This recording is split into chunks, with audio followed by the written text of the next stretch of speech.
Hi, இன்றைக்கி நம்ம வீடியோவில் என்ன பார்க்க போகிறோம்னா அரிசி மாவில் புட்டு செய்யலாம் அப்படின்னு சொல்லிட்டு அதுக்கு முதல்ல பாசிப்பருப்பு ஒரு அரை கப் அளவு எடுத்து தண்ணியில் ஊற வச்சுருக்கேன். கழுவிட்டு தேங்காயும் உடச்சி வச்சுருக்கேன் திருகிறதுக்காக ரெடியாக. இது ரெண்டையும் எடுத்து வச்சுட்டு அடுத்து தான் மாவு பிசைகிறேன். மாவு நம்ம புட்டு மாவு இடியப்ப மாவு இருக்குல்ல, அதையே எடுத்துக்கிறதுனாலும் எடுத்துக்கலாம். அப்படி இல்லைன்னா நீங்கள் அப்போதைக்கு ஊற வச்சு அரைச்சிட்டு கூட ஃப்ரெஷ்ஷாக மாவு வேணால் எடுத்துக்கலாம். நான் இன்றைக்கி புட்டு மாவுக்கு நம்ம இடியப்ப மாவு இருக்குல்ல, அதிலேருந்து தான் கொஞ்சம் எடுத்து வச்சுருக்கேன் பச்சரிசி மாவை. இதில் உப்பு தண்ணியை மட்டும் கலந்துக்கிட்டு தொளிச்சு விட்டு இதை நல்லா பிசைஞ்சு எடுத்துக்கிறேன். ஏன்னா ஈரப்பசம் எல்லா இடத்துலையும் இருக்கணும்.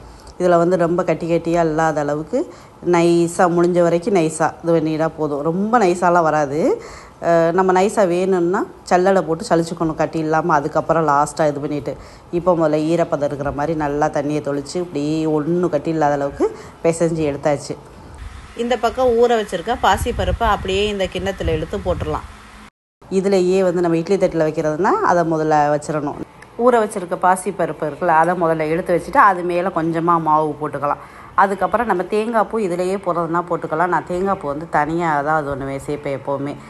அதுக்கு முன்னாடி மறுபடியும் கொஞ்சம் இருக்கிற பாசிப்பருப்பு இருக்குல்ல, அதையும் அதில் எடுத்து போட்டு விட்ருவோம். இந்த தண்ணி பசையிலேயே அது நல்லா வெந்து கரெக்டாக இருக்கும். அதை பதம் 15 நிமிஷம் அளவுக்கு நம்ம ஊற வச்சா போதும். ஒரு 10 நிமிஷம் கூட இருந்தாலும் ஓகே தான். ஏன்னா நம்ம அடுத்து புட்டை வைக்கையில் ஒரு 10 நிமிஷம் கையில் மீடியமாக கரெக்டாக வெந்திருக்கும். இப்போ மீதி இருக்கிற புட்டு மாவையும் எடுத்து அது மேலே தூவி விட்டுட்டு அப்படியே ஒரு மூடியை போட்டு மூடிட்டு, நான் இன்றைக்கி ரைஸ் குக்கரில் தான் வைக்க போகிறேன். அதனால் குக்கரில் தண்ணி கொஞ்சம் சூடு ஏறின உடனே இதை தூக்கி உள்ளே வச்சு அப்படியே மூடி வச்சிடலாம். அப்படியே வெந்துக்கிட்டு இருக்கட்டும். இந்த பக்கம் தேங்காய் உடச்சி வச்சுருக்கோம்ல, அரை மொழியிலேயே கொஞ்சம் பாதியை மட்டும் நல்லா பூவாக துருவி எடுத்து வச்சுருக்கேன். ஏன்னா முழு மொழியும் போட்டோம்னா நிறைய இருக்கும் எனக்கு, அதனால் கொஞ்சமாக எடுத்து வச்சுருக்கேன். அரை கப்பு உள்ள சர்க்கரையும் பக்கத்துலேயே இருக்குது. அதுக்கு இடையில் 3 ஏலக்காய் எடுத்து நல்லா நச்சுட்டு வந்துடுவோம். நீங்கள் தோல் பல்லில் மாட்டுதுன்னு நினைக்கிறவங்க எடுத்துருங்க. நான் என்னென்னா சேர்த்தே போடுறேன், அந்த தூளோட உதுத்தோட்டு. இது மாதிரி எல்லாத்தையும் சேர்த்து அதில் தேங்காய் பூவோடு போட்டு வச்சுப்போம். அப்படியே ஒரு வானொலி எடுத்து அந்த பக்கம் அடுப்பு ஆன் பண்ணிவிட்டு கொஞ்சமாக ஒரு அரை ஸ்பூன் அளவுக்கு நெய். அது எதுக்குன்னா அந்த தேங்காய் பூவை லைட்டாக வதக்கிட்டு போட்டோம்னா நல்லாயிருக்குங்கிறதுக்காக. ரொம்ப வதக்க மாட்டேன் நான். அந்த பச்சை வாசனை போகாத அளவுக்கு அந்த நெய்யில் இது ஒன்றும்ல பட்டும் படாமல் ஒரு 2 கிண்டுனா போதும். அந்த நெய்யில் பிரட்டி விட்டோம்னா, நெய் ஆனால் சூடாகிருக்கணும். இந்த மாதிரி கிண்டி விட்டுட்டு அதுலேயே நம்ம வச்சுருக்கோம்ல வெள்ளைத்தூள், நாட்டு சக்கரை தானே எடுத்துருக்கோம், அதை அப்படியே அதில் சேர்த்துக்குருவோம். ஒரே தடவையாக சேர்க்காமல் நான் இதில் பாதி இதில் சேர்த்துருக்கேன். அதுக்கப்புறம் மீதி பாதியை அதில் சேர்த்துக்கலாம். ஏன்னா நான் சின்ன சட்டி தான் எடுத்து வச்சுருக்கேன். கிண்டுறதுக்கு பெரிய சட்டி அப்புறம் மாத்தையில் தான் அதில் தான் போட்டு ஒன்றா கிண்டிக்குவேன். இப்போ இதை அப்படியே அடுப்பு ஆஃப் பண்ணிவிட்டு வச்சுருக்கேன். இந்த சூட்டில் ஒரு கிண்டி விட்டுட்டு வச்சுருவோம். இப்போ இந்த பாருங்கள், எடுத்துகிட்டு வந்திருக்கேன். நல்லா உதிரியாக புட்டு வந்திருக்குது. அந்த பாசிப்பருப்பு நல்லா வெந்து பாதியை பாத்திரத்தில் கொட்டி வச்சுருக்கேன். அந்த நெய்யோடு உள்ள தேங்காய் பூ இருக்குல்ல, அதோடு சேர்த்து.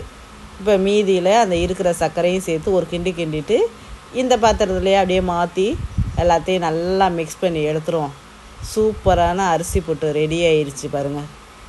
இதை பூராத்தையும் அப்படியே இதில் மாற்றி நல்லா கிண்டுவோம். அந்த தேங்காய் பூ அதில் வாசத்துக்கும் அந்த நெய்யோட இதுக்கும் நல்லா இருக்கும் டேஸ்ட்டு.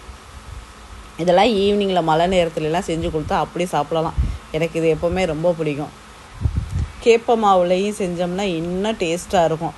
இதெல்லாம் அவசரத்துக்காக அப்படி ஒரு கொஞ்சமாக செஞ்சுக்கிறது.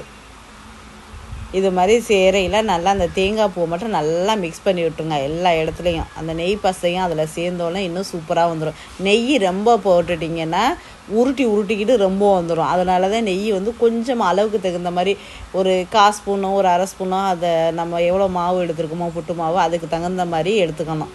நிறைய மட்டும் ஊற்றிடாதீங்க.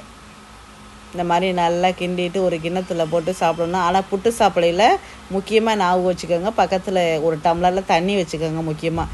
ஏன்னா புட்டு எப்போவுமே விற்கிற ஐட்டம், அதனால் தண்ணி இருந்துச்சுன்னா நல்லது. பிடிச்சவங்க லைக் பண்ணுங்கள், ஷேர் பண்ணுங்கள், மறக்காமல் நம்ம சேனலை சப்ஸ்கிரைப் பண்ணிடுங்க. தேங்க்யூ. இந்த புட்டு யார் யாருக்கு பிடிக்குமோ பிடிச்சவங்க மறக்காமல் ஒரு லைக் போட்டுட்டு போயிருங்க. எப்படி இருக்குது நாட்டு சர்க்கரையில்?